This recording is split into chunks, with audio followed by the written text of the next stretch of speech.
ଆପଣ ଜାଣିଛନ୍ତି କି ଓଡ଼ିଶାରେ ଏମିତି ଏକ ରଥଯାତ୍ରା ପାଳିତ ହୁଏ ଯେଉଁଠାରେ ରଥକୁ ରଶିରେ ନୁହେଁ ବରଂ 4ଟି ବାଉଁଶ ଖଣ୍ଡ ସାହାଯ୍ୟରେ ଟଣାଯାଏ। ଆଉ ଏହି ରଥଯାତ୍ରାର ପରମ୍ପରା ଆଜିର ନୁହେଁ, ପ୍ରାୟ 800 ବର୍ଷର ଇତିହାସ ବହନ କରେ। ଆଜି ଆମେ ଆସିଛୁ ଝାରସୁଗୁଡ଼ା ଜିଲ୍ଲାର ପ୍ରସିଦ୍ଧ କୁକୁରଜଙ୍ଗାର ଶ୍ରୀ ପତିତପାବନ ଶ୍ରୀକ୍ଷେତ୍ର, ଯେଉଁଠାରେ ପ୍ରତିବର୍ଷ ଭକ୍ତି, ଇତିହାସ ଓ ପରମ୍ପରାର ଅଦ୍ଭୁତ ମିଳନ ଦେଖିବାକୁ ମିଳେ। ଆସନ୍ତୁ ଜାଣିବା ଏହି ଐତିହାସିକ ରଥଯାତ୍ରାର ଅକୁହା କାହାଣୀ। କୁକୁରଜଙ୍ଗାର ଶ୍ରୀ ପତିତପାବନ ଶ୍ରୀକ୍ଷେତ୍ର ପଶ୍ଚିମ ଓଡ଼ିଶାର ସବୁଠାରୁ ପ୍ରାଚୀନ ଜଗନ୍ନାଥ ପୀଠମାନଙ୍କ ମଧ୍ୟରୁ ଗୋଟିଏ।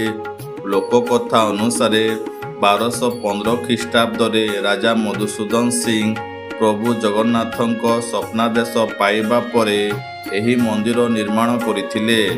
କୁହାଯାଏ ଯେ ବେରାପାଲି ଗ୍ରାମର ଏକ ବରଗଛ ମୂଳେ ଚତୁର୍ଦ୍ଧାମୂର୍ତ୍ତି ବ୍ରହ୍ମ ରୂପରେ ବିରାଜମାନ ଥିଲେ।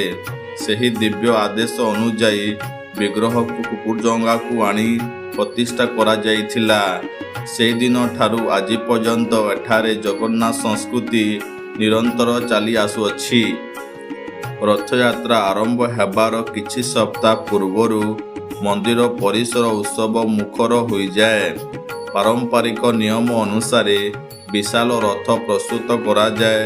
ଗ୍ରାମବାସୀ, ସେବାୟତ ଓ ଶ୍ରଦ୍ଧାଳୁମାନେ ମିଳିତ ଭାବରେ ଏହି ଉତ୍ସବର ପ୍ରସ୍ତୁତି କରନ୍ତି। ଚାରିଆଡ଼େ ଶୁଣାଯାଏ ଜୟ ଜଗନ୍ନାଥ ଧ୍ୱନିରେ ସମଗ୍ର ପରିବେଶ ଭକ୍ତିମୟ ହୋଇଉଠେ। ଆଷାଢ଼ ଶୁକ୍ଳ ଦ୍ୱିତୀୟାରେ ମହାପ୍ରଭୁଙ୍କ ରଥଯାତ୍ରା ଆରମ୍ଭ ହୁଏ। ପ୍ରଥମେ ମନ୍ଦିରରେ ସମସ୍ତ ନୀତିକାନ୍ତି ସମ୍ପନ୍ନ ହୁଏ। ତାପରେ ପହଣ୍ଡି ବିଜେରେ ଶ୍ରୀଜଗନ୍ନାଥ, ବଳଭଦ୍ର ଓ ଦେବୀ ସୁଭଦ୍ରାଙ୍କୁ ରଥ ଉପରକୁ ଅଣାଯାଏ। ଶଙ୍ଖ, ଘଣ୍ଟ ଓ ଜଗନ୍ନାଥ ନାମରେ ସମଗ୍ର ପରିବେଶ ଆଧ୍ୟାତ୍ମିକ ହୋଇଯାଏ।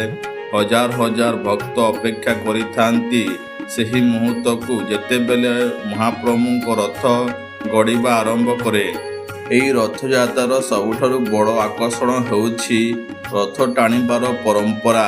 ପୁରୀରେ ଯେଉଁଠାରେ ରଥ ଦଉଡ଼ି ସାହାଯ୍ୟରେ ଟଣାଯାଏ, କୁକୁରଜଙ୍ଗାରେ ରଥକୁ 4ଟି ବାଉଁଶ ଖଣ୍ଡରେ ଟଣାଯାଏ। ପ୍ରାୟ 45 ଫୁଟ ଉଚ୍ଚ ଏବଂ 16ଟି ଚକ ବିଶିଷ୍ଟ ଏହି ବଡ଼ ରଥ ଯେତେବେଳେ ଧୀରେ ଧୀରେ ଆଗକୁ ବଢ଼େ, ସେହି ଦୃଶ୍ୟ ସତରେ ଅସ୍ମରଣୀୟ।